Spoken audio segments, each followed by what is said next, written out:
Okay, guys. So as I mentioned already in the chat, hopefully you see there is no new focus question. You can continue your notes from Wednesday. We kind of left off last with looking at the different types of leaders in terms of Malcolm X and Martin Luther King. We did a reading on Malcolm X a little bit, and now we're going to focus a little bit on the Martin Luther King, specifically two marches that led to, people say, some very, very big laws and changes within our country. The only one of the regions I've ever seen is the March on Washington, but we will speak of both marches. I think both are important in their own way. So the March on Washington, first off, let me just start with a picture. I think it's very important. That's the March on Washington. Pretty good crowd. Pretty good crowd. That's out in Washington, D.C. That is by the Washington Monument. And this was a speech given directly in front of the steps of the Lincoln Memorial.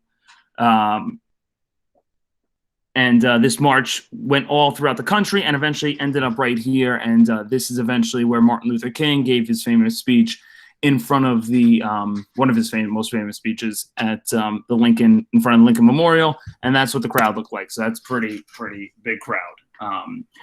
It was a peaceful march in Washington, D.C. in 1963 for African American equality. But really, what they're marching for was not just a general thing; they had a specific goal. There was this bill that was passed called the Civil Rights Bill. It was not of a year; it was just called the Civil Rights Bill of 1963, but eventually changed the name. They wanted to show their support for that civil rights bill because a big thing in the civil rights bill was ending segregation. Okay, we have seen how the segregation ended in the military. We saw how segregation ended in schools. We saw how segregation ended in the major leagues. Now they want to make it a full federal law, okay, that everyone needs to follow. Okay, remember after the Civil War, the Jim Crow laws came in. They became a state law issue.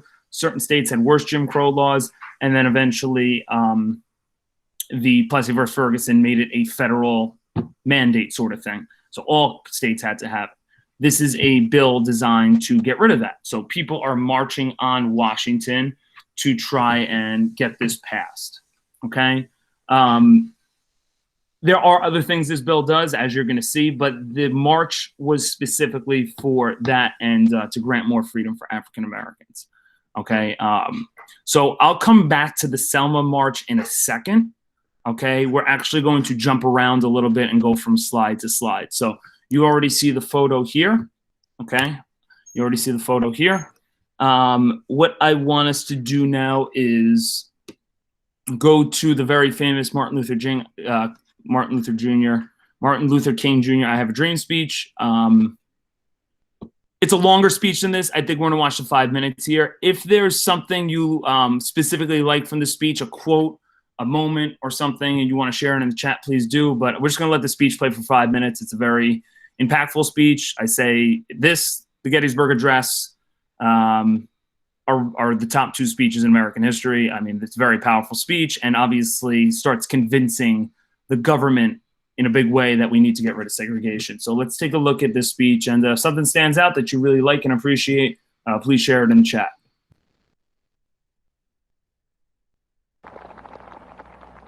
So even though we face the difficulties of today and tomorrow, I still have a dream. It is a dream deeply rooted in the American dream. I have a dream that one day this nation will rise up and live out the true meaning of its creed. We hold these truths to be self-evident, that all men are created equal.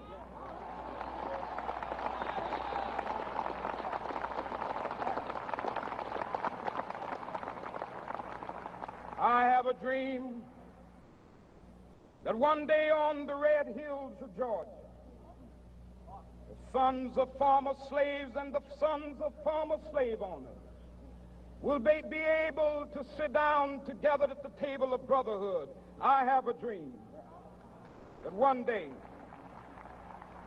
even the state of Mississippi, a state sweltering with the heat of injustice, sweltering with the heat of oppression, will be transformed into an oasis of freedom and justice. I have a dream that my 4 little children will one day live in a nation where they will not be judged by the color of their skin, but by the content of their character. I have a dream today.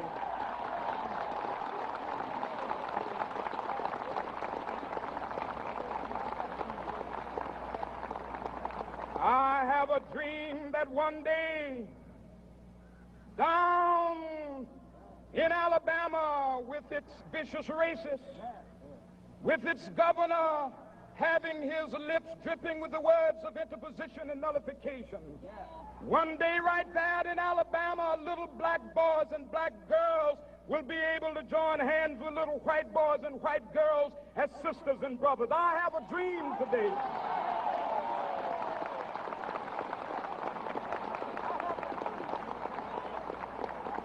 I have a dream that one day every valley shall be exalted, and every hill and mountain shall be made low. The rough places will be made plain, and the crooked places will be made straight, and the glory of the Lord shall be revealed, and all flesh shall see it together. This is our hope. This is a faith that I go back to the South with. With this faith, we will be able to hew out of the mountain of despair a stone of hope. With this faith, we will be able to transform the jangling discords of our nation into a beautiful symphony of brotherhood. With this faith, we will be able to work together, to pray together, to struggle together, to go to jail together, to stand up for freedom together, knowing that we will be free one day. This will be the day. This will be the day when all of God's children will be able to sing with new meaning, "My country, 'tis of thee. Sweet land of liberty, of thee I sing. Land where my fathers died, land of the pilgrim's pride. From every mountainside, let freedom ring. And if America is to be a great nation, this must become true. And so let freedom ring. From the prodigious hilltops of New Hampshire, let freedom ring. From the mighty mountains of New York, let freedom ring. From the heightening Alleghanies of Pennsylvania, let freedom ring. From the snow-capped Rockies of Colorado, let freedom ring. From the curvaceous slopes of California. But not only that, let freedom ring from Stone Mountain of Georgia. Let freedom ring from Lookout Mountain of Tennessee. Let freedom ring from every hill and molehill of Mississippi, from every mountainside. Let freedom ring. And when this happens, and when we allow freedom ring, when we let it ring from every village and every hamlet, from every state and every city, we will be able to speed up that day when all of God's children, black men and white men, Jews and Gentiles, Protestants and Catholics, will be able to join hands and sing in the words of the old Negro spiritual, "Free at last, free at last. Thank God Almighty, we are free at last."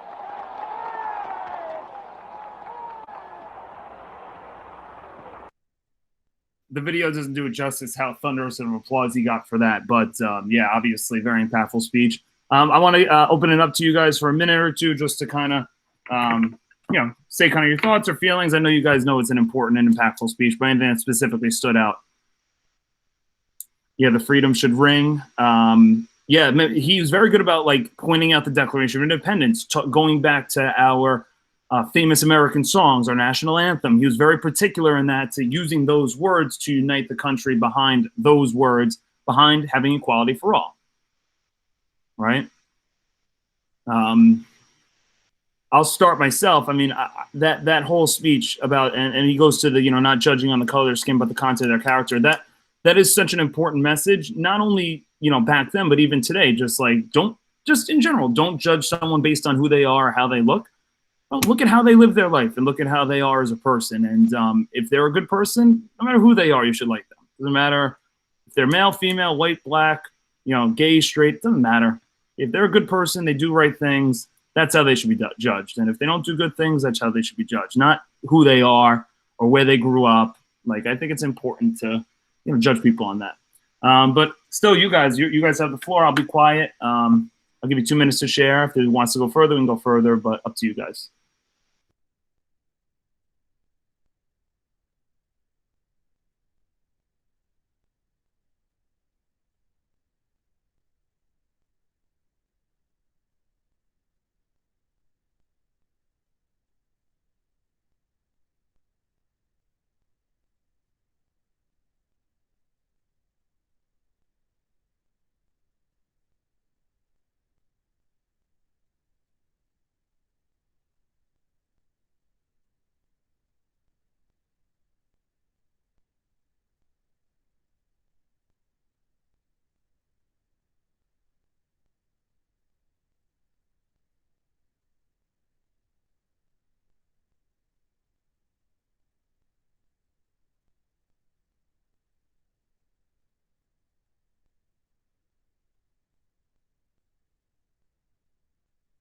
I had to look it up, or right around 300,000, which is insane. Getting 300,000 people into one area. Huge. Yeah. That fills up like 5 Yankee stadiums. Yes, Gentian, I 100% agree. Like, I listen to this speech every year, when I teach this class, and I hear a different part a little louder sometimes, and something rings a little bit truer sometimes. Yeah, 100% agree. Now, 1 more minute. Get those thoughts out. Don't be shy.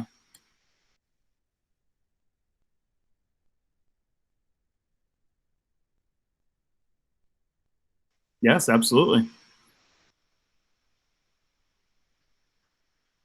It's important for the leader of the civil rights movement to be black man, I think, or black woman, for sure.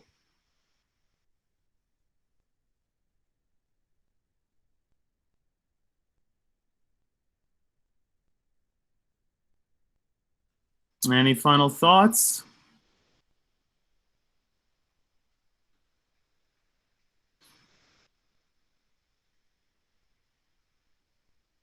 Yes, or he was a very religious man too, and he was used to speaking in front of congregations and crowds, and he knew how to certain pastors and people that are in religion, like, very, very good about emphasizing certain things to get the people to get into the speech. He was very good about that. Yeah, the Declaration of Sentiments, Maheen, Lincoln at the Gettysburg Address, they go back to these. There needs to be something that unites this country, and one of those things is the foundation of the Declaration of Independence. So the Declaration of Independence is like, hey, we've said these things, all men are created equal. Like, hey, let's just live up to that thought. That's it. And I do appreciate how a lot of these people went back. Despite all of the history of the wrongdoings in our country, they go back to the foundation and say, hey, this is a good thought. This is a good feeling. Let's work with this and fix those mistakes that we made. And Martin Luther King, again, was very particular about using the Declaration, just like Lincoln at the Gettysburg Address, just like he was saying, my country, 'tis of thee. That's a very famous American song. You never heard of it. So, like, very, very important stuff. All right, let's go to what this led to. Now, this is going to be confusing. For now, I just want you to copy this down. Okay, just this here. Okay, then we're going to come back to the Selma March because I need to explain something first. All right, just the Civil Rights Act should take you a minute. Okay, so President Lyndon B. Johnson, who's an interesting president because he does a lot of good things in terms of passing these certain laws. He was also from the South. He was from Texas. He's also controversial because of the Vietnam War. We'll learn a lot about him over the next couple of days and weeks. But ultimately, one of the good things he does as president is signing the Civil Rights Act of 1964. It was a bill in 1963 and eventually passed in 1964. President Lyndon B. Johnson passed a law that ended segregation everywhere. You are not allowed to have segregation. And that was probably the easiest thing. The places that were segregated had to desegregate. Restaurants had to become less segregated. No segregation at all, rather. And one of my favorite things of pointing out is that it passed in the House and the Senate pretty one-sided. If you noticed, it's like 63% of Democrats voted in favor for it in the House, 69% in the Senate, and in the Republicans, it was 80% in the House, 82 in the Senate. What you probably is like, hey, Mr. Panio, it should be 100%, and it should. But when things go through Congress, when things are over voting by like over 70%, that's usually pretty one-sided. Okay, you can vote. You look at how things are voted on now; it's usually very split down the middle. So this is, nice to see a little bipartisanship and kind of everyone voting, not everyone, but a good chunk of the government voting to pass this law. It also does other things. I'm oversimplifying it, but it ended discrimination against people based on their race. You're not allowed to discriminate on anyone based on their race, their gender, their religion, etc. It tries to basically get the notion that, all people are created equal, sort of thing. So that's the Civil Rights Act of 1964. Now, one of the things that doesn't come across very well after this law is the voting. One of the things that they're not able to pass is anything ending discrimination on voting. So now we need to go back. Okay, so let's go back now to 1965. In 1965, you have what's called the Selma March. And I'll come back to that slide if you're not done copying. We have the Selma March. Okay, this is in Selma, Alabama. This is in the deep, deep part of the South. Okay, this is now to protest the voting restrictions, specifically in Alabama, but a lot of the still southern states that didn't want to get rid of the restrictions on voting, which are the literacy test, the poll taxes, the grandfather clause, those things we learned back during Reconstruction. If you forgot what those were, I would definitely go back and study those. Okay, it's definitely something you need to know for your regions, 100%. All right, and this march was specifically now to get what's known as the Voting Rights Act of 1965 passed. So the March on Washington was a protest and march to get the Civil Rights Act passed, success. The Selma March was another march to get the Voting Rights Act of 1965 to be passed, which was also a success, as you're about to learn. The Voting Rights Bill was eventually passed on later that year, so you didn't have to write that down. That's not in the regions, but this is going to lead to the Voting Rights Act. This is a different type of march. One thing that they did in this march a little bit different is they all walked in unison, a lot of them holding hands and going arm in arm, which is a little different than Marching Washington, which is just a lot of different people. But you can see the American flags in the background, Martin Luther King leading the way here. Most of them, he's holding hands here, and most of them are arm in arm as they're walking. So that's a very famous photo there. And this eventually led to the Voting Rights Act. Okay. This ended literacy tests and voting restrictions / discrimination voting across America. No one could, make you pay money. No one could make you take a test to vote in this country anymore. The more controversial thing was maybe passing some type of voter ID law. Those are still into the debate of American politics today, but they said that you don't even need an ID to vote at this point. So, it's just basically if you are a citizen in the United States, and you can prove you're a citizen of the United States, you can vote. There are even ways now where if you're not a citizen, you come in as like an illegal immigrant, you can still vote. There's ways to do that. All right. Now, though you're not writing the next thing down, okay, these two laws really do two important things. Okay. First off, I want to say, do things go perfectly right after these laws? No. There's still going to be a little bit of pushback. But within a few years, most of the segregations ended, okay? Most of the literacy tests and the voting restrictions ended. It takes a little bit more time in the South, but eventually we get there, okay?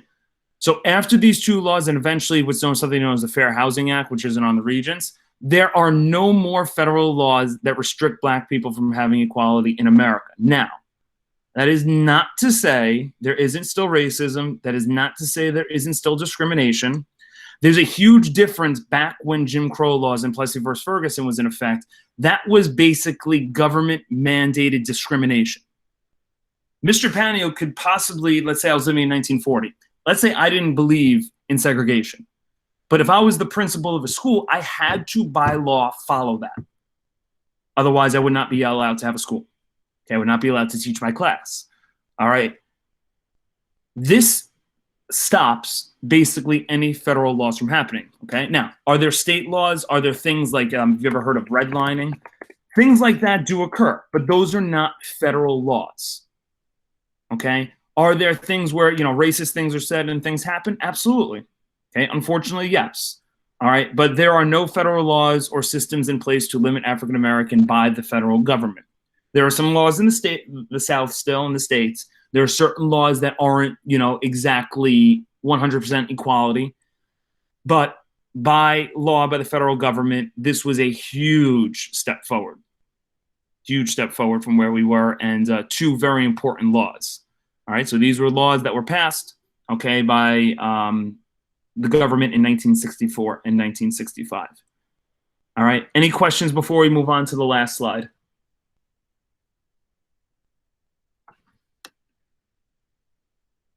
All right, I think we have some Regents questions.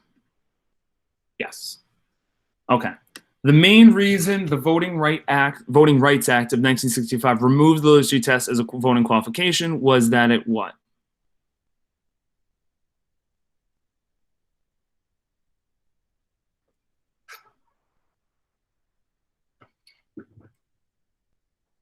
A little bit of a tough question. One with a question mark, one with a question mark, one. One is correct. There were different standards of literacy that have been applied to different groups of voters. So if you're black, you had to take the literacy test. If you're white, if you remember, because of the grandfather clause, you did not have to take the literacy test. So that is different standards of literacy had been given. Okay. This is a speech from the Martin Luther King. I have a dream that one day this nation will rise up and live out the true meaning of its creed. We hold these truths to be self-evident, that all men are created equal. Again, going back to the Declaration. Which step was taken following this speech to advance the dream of Martin Luther King Jr.? Good. 4 is correct. All right. So hopefully you guys came into this class already knowing the I Have a Dream speech, but hopefully now you have a good understanding of why he gave the speech and what its intentions was. Okay. His intentions were to get this law passed to end segregation and lead to more African-American equality. Now, I don't know Malcolm X's opinion on the Civil Rights Act. I'm sure he was in favor of it. It happens towards the end of his life. I really don't know. But remember, he wanted separatism. So I don't know his opinion on this. If anyone has insight on that and wants to share, please do. But I don't know what his opinion was on the Civil Rights Act. I'm sure he was okay with it, but he still wanted separatism. So I'm not exactly sure. The last thing that we got to cover in class is something known as affirmative action. Okay, this is something that isn't they realized a little bit of an issue with something when it comes to hiring people in jobs. Okay, so we'll talk about that.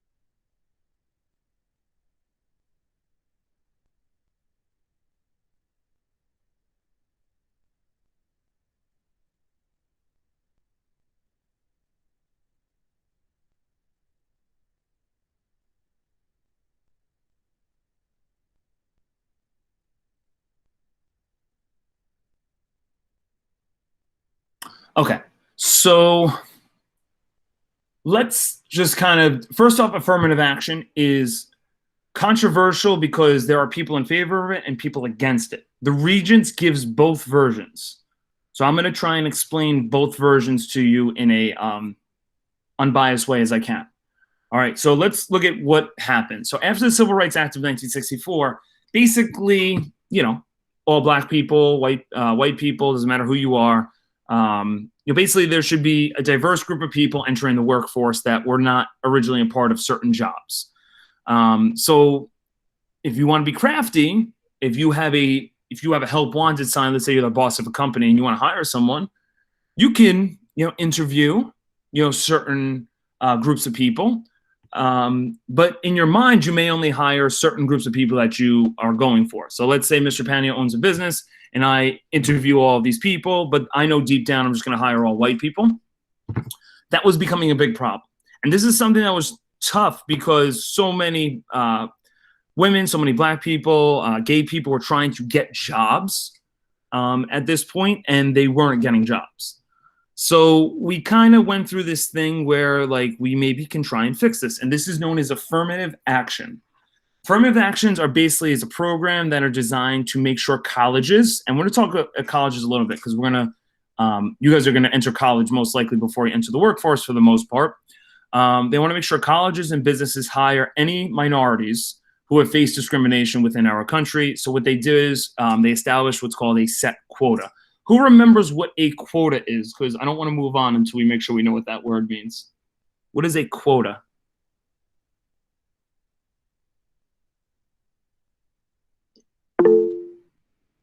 Laws that limited something sometimes. Or go ahead. Like, I remember there was a quota act back when there was immigration. Like, in an area, there could be more than 3% or 4% of a certain nationality or ethnicity. Mm-hmm. Correct. So it doesn't, again, Tiana, I'll fix you a little bit. It's not something that always is limiting something. Sometimes it is. Sometimes a quota is a number you have to reach as well. So your quota in my class to pass is a 65. Okay, a lot of you don't have to really worry about making that 65. You guys are going to be well above that. But that is a quota you need to hit to pass the class and get your 11th grade U.S. history credit. Okay? Certain jobs, I'm not sure, and certain colleges have to reach a quota of or a percentage of people to be of a certain culture or certain background or what have you. Okay? So quota controls the number of something, yes. Sometimes it limits. Sometimes it's a number you have to hit. But ultimately, it's a number that something has to happen at. Okay? So one of the positives is, okay, now let's say we want to make sure, so let's say our Black population at this time is 12%. So the idea was we want to have 12% of our company or our government or our whatever to be 12% Black. Okay, if our country was, 51% women, we want to have, our company be half women. It was just a number that people had to reach when they have a particular job. Okay. So after this, more minorities started holding public office, becoming doctors and lawyers, jobs that they really weren't getting before this because they weren't hired based on the color of their skin or based on if they were women or things along those lines. Okay, that's the positive. If you're someone who is of that group, you are going to have a little bit of a benefit. Now, I usually like to teach this by showing a clip or a video showing the negatives of affirmative action. All right, but let's take a look here. I know you're going to know this answer, but I just want you to show you what it looks like here. The program that promotes preference in hiring for African Americans and other minorities to correct past injustices is known as what's called affirmative action. And the way they word it's correct, because African Americans had to go through slavery, because they had to go through, not having certain rights in Jim Crow, this is a program designed to help them. Same thing with women. Women didn't have the right to vote. That affirmative action is the program to help them achieve, the job that they want. So that's the good thing. But there are some negatives that kind of come with it. All right. I can't show you the video. Okay. It's blocked and I can't find it. So we're going to skip that. I'm going to explain to you the negative and then we'll look at it. Okay. And then you can make your choice on what you believe, or if you kind of think, it's just one of those things that has some pros, has some cons, but is what it is. Let me give you the biggest example. Basically, the idea is affirmative action. You are not now picking someone for college or someone for a job based on their ability. So what I mean is you're not picking the best person for the job anymore. You're picking someone based on the color of their skin, the gender they are, or whatever type of quota that they need to fill. So a very famous thing that a lot of you guys may deal with, okay, when you get to colleges have quotas. Okay, I'm going to speak just as upfront as I can. There's data to back this up. Asian American students generally and educationally seem to get into colleges the best. They have the best scores, okay, just as a statistic, that is the truth. It is a lot harder for an Asian American student to get into a school as, let's say, I'll use a Hispanic student. Hispanic student maybe is not scoring as well. So if a Hispanic student, let's say, has a 90 average, okay, and gets an SAT score of 1,500, if they apply to a school, they will have a better chance of getting in than the Asian student that has, let's say, a 92 average, and a 1600 SAT score. Okay? The reason why I'm explaining that is because the colleges have certain quotas. Okay? The same thing goes in jobs. Okay? If there are a lot of, let's say, white people at a job, okay, and the next person that applies is white, they may not take that person if the person maybe below them, quote unquote, maybe got like less of a test score, is of a different color that they need, okay, to reach their quota, to reach their affirmative action. All right, so that's maybe the negative that comes with it. And one of the criticisms, all right, is that it's no longer best person goes to college, best person gets the job sort of thing. The argument is that it's going to be more diverse. It's going to be, which isn't a bad thing, but it's not. It's now going to lead to maybe some people who aren't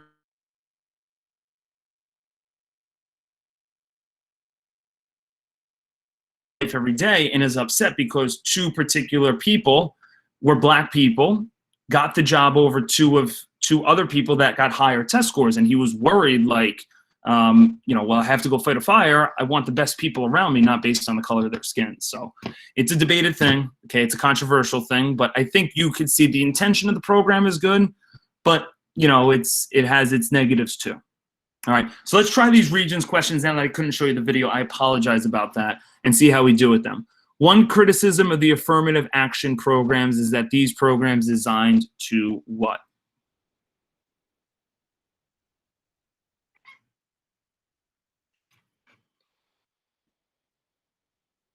Okay, 2 is the correct answer. Lead to discrimination against more qualified people. Not discrimination based on the color of their skin or who they are, but yeah, I mean, it's true. You could be, you can get, lose your spot in college, or hey, even lose your spot in high school based on whatever quotas that school needs to follow.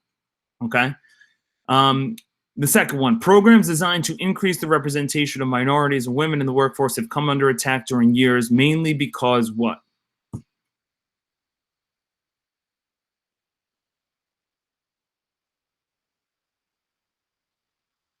Three is correct. Affirmative action has sometimes been considered reverse discrimination. All right, you're now discriminating based on, how they look and what their ethnicity is, as opposed to, if they're the most qualified for the college or job. But just remember, the intention of affirmative action was to correct, just call it what it is.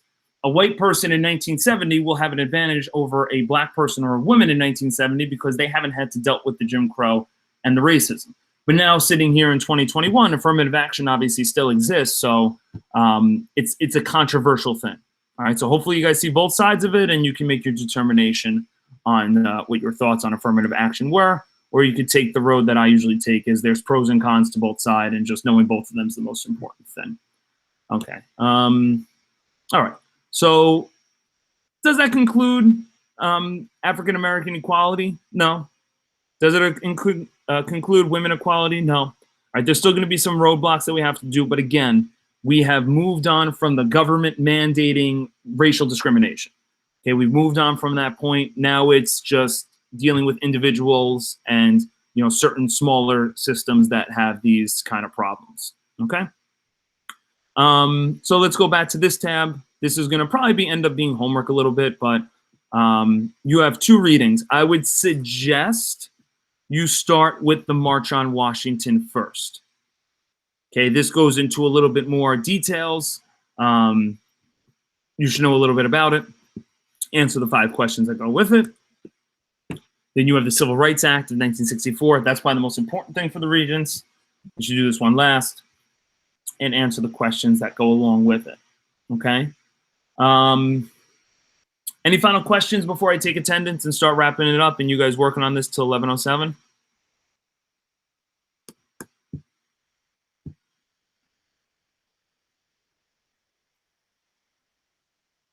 All right, I'll take your silence as you know what's going on.